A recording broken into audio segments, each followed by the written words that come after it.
2021, everybody. It's time to move forward. 2020 is over. Yes, we still have a crazy pandemic looming over us. Yes, the politicians are idiots dangling money in front of our faces that they freely give to billionaires. But it's time for something new, isn't it? We all feel it. At least I do. I don't know about everybody else listening, but I'm kind of getting tired of all these politicians and these corporations getting all this money. I mean, granted, it's illusion. It's all fake money. In another video, I got into the fiat currency and everything else like that, so I'm not going to get into it here. But you could kind of see their illusion now. You can see where they divide people. It's even getting down to healthcare, everything. You know, I watched a video of these Proud Boys who got mad at police because the police were shooting tear gas at them because, I don't know for what reason. But now you have the Proud Boys stepping on the flag and stuff like that, saying, "We supported you, but we don't anymore," and swearing at them. Here's the thing. It's leading to something. They're starting to understand something. Don't discount it. Their cause is insane. It's false. They're a mess full of toxic masculinity.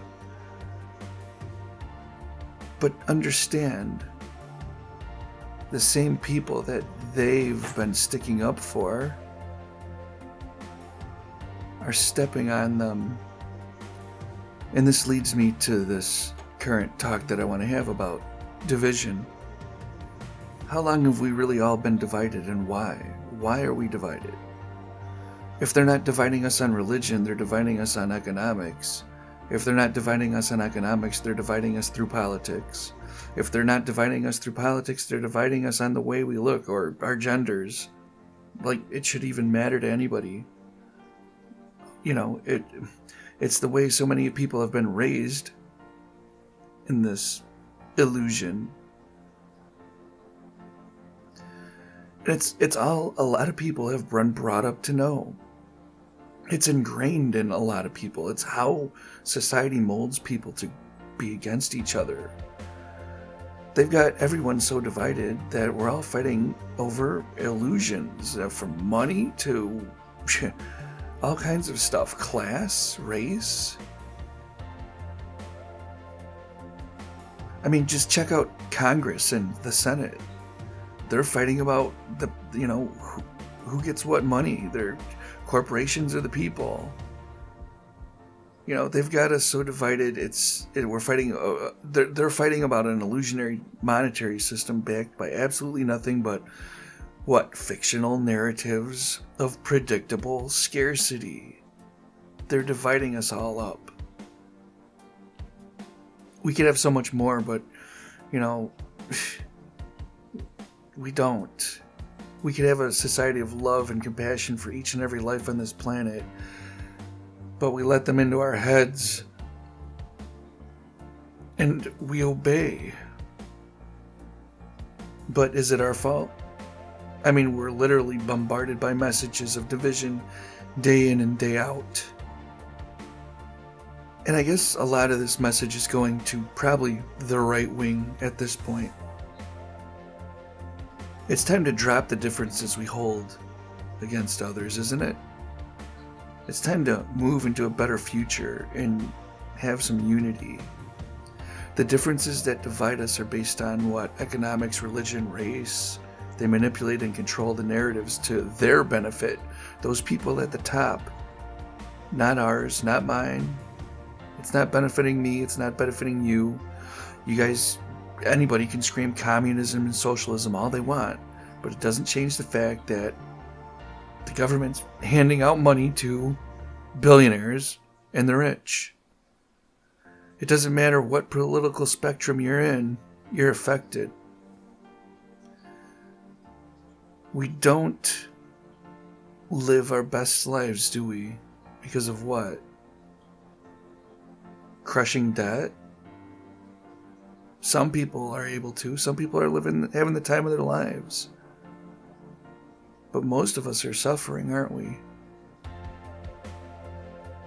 Anyway, we could build something great, yet we let their words manipulate our reality and divide us. The reality of it all is our division keeps us in our place. We all know we can easily produce an overabundance of everything, from technology to foods and goods. We have the power to create anything we want, but we don't. So to people like the Proud Boys, or even these Nazi sympathizers, or anybody, I'm just, I have questions. Do you enjoy your division? Do you enjoy feeling as if you have more power over someone else? Hatred makes you feel powerful, but embracing it always leads to disharmony. Feeling as if you have the power to tell anyone what to do or how to live their lives, just like your masters do to you. It's kind of like you wish to be like them. You embrace their model, even though you struggle, working paycheck to paycheck, only to point a finger at someone who you think is inferior to you. You know deep down you actually have no power. All you do is live in fear. You live in fear because that's how you've been told to live, so you do. Imagine getting to know the people you are divided from. Imagine they're just like you. Imagine they've been told over and over to hate you, and they don't even know you. Now, imagine how you can fix that. Racism doesn't need to exist. There's no point to it.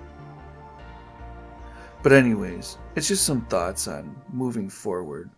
I don't know how to pull people out of being manipulated to the point of such cognitive dissonance.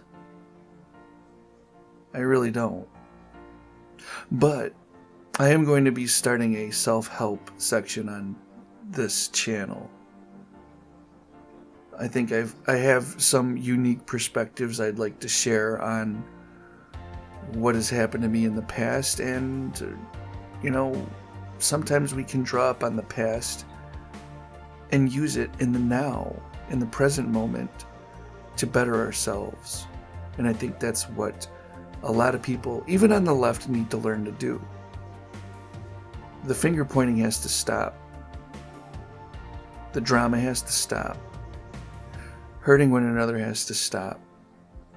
I know for the most part I'm preaching to the choir here, but I'm kind of trying to reach out to people on the right too, and just let them understand that, hey, we're all in this together. If you guys don't understand that by now, is there any saving anything?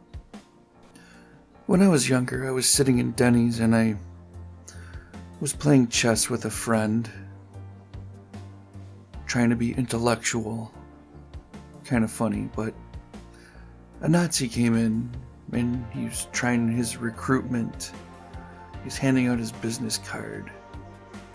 And he looked at me and he's just like, "Do you believe in peace through war?" And I looked at him and I said, "Well, what would be the point of that? You're always going to find an enemy." He didn't even understand kind of what I was talking about until I explained it to him. I looked at him and I said, "Well, you have brown eyes, dude. You're not the master race, so they're going to find fault in that." And then I also brought up the fact that, okay, let's say you get married and your wife cheats on you. Who did she cheat on with? There's your enemy right there. I mean, where's your morality in all of this? And he still kind of didn't get it, because I was kind of coming from the perspective of, you're always going to find someone to hate. You're always going to find someone to attack. So a few months later, me and my friend are back in Denny's, late night, probably 2 a.m. That Nazi guy came back in, and he looked at me and he's like, I quit. He's like, I'm not a white supremacist anymore. I didn't even ask him why, but he just kind of nodded and went to do his own thing. I think people sometimes need to see other perspectives. If I can't pull someone out of something, someone else has the right words for it. Maybe I wasn't the right person to do it, but that instance, when I had that confrontation with that Nazi guy that changed his ways, I said something that resonated with him. And I did something good. I made him understand something. Not everyone's your enemy. You know who our enemies are? And maybe they don't even realize they're our enemies. It's those people you voted into power who don't want to give us all a world of abundance. You live in the 21st century and you're pointing fingers at other people under an economic model that is based on people starving in other countries. That ain't right. If you liked the video, hit the like button. If you're not subscribed, subscribe. Definitely going to be putting a lot more videos up soon. Peace.